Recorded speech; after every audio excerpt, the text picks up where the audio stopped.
like to use humor. So this blonde goes into the doctor and she says, "Doctor, every time I push on parts of my body, it hurts." The doctor goes, "Well, why don't you show me?" So she points at her shoulder. She says, "Ow, that hurts." She points at her elbow. "Ow, that hurts." She points at her knee and it says, "Ow, that hurts." And the doctor says, "Well, ma'am, I hate to tell you this, but you broke your finger."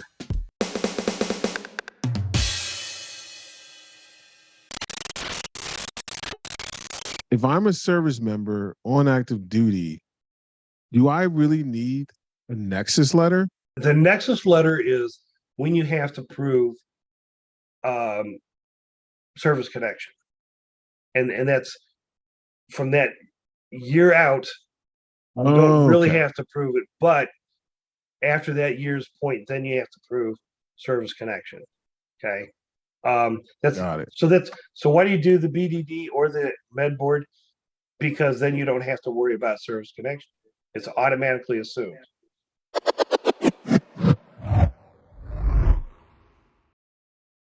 Okay. Got it. The only time that you don't get the service connection is if you had an incident that was brought about by alcohol abuse.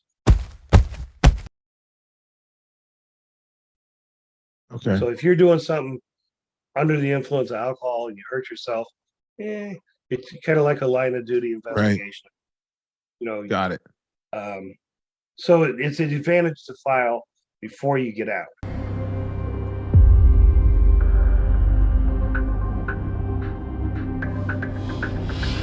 Now, the med board, normally what happens is you're going to go in and the military is going to determine that you have anywhere from 1 to 3 conditions that make you unable to continue to serve.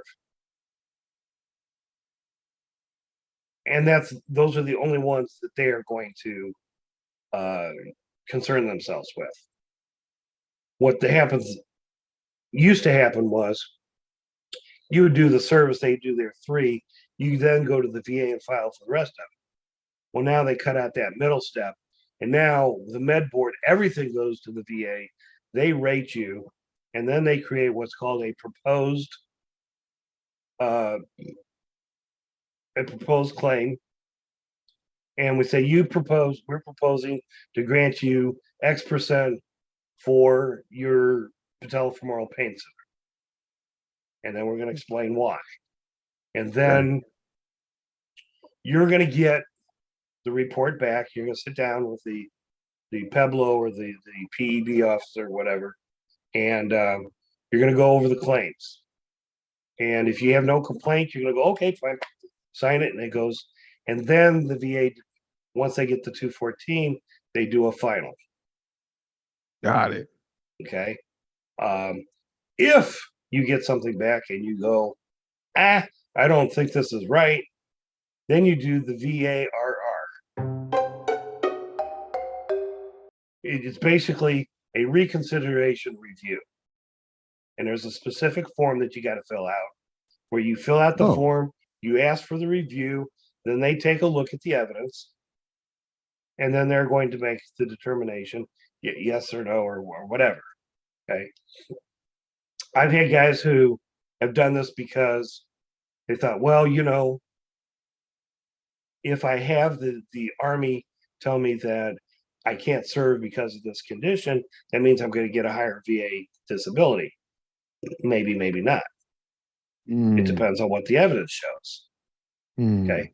But you have the right to ask for the review.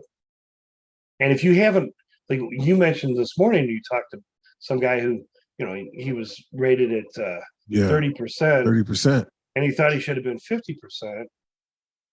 Well, if he had filed the VARR before he got out, he would have gotten that done. Now that he's already out, now he has to apply for an increase.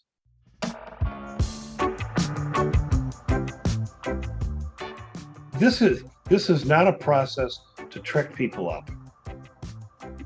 This is a process to identify and to evaluate how severe the condition is.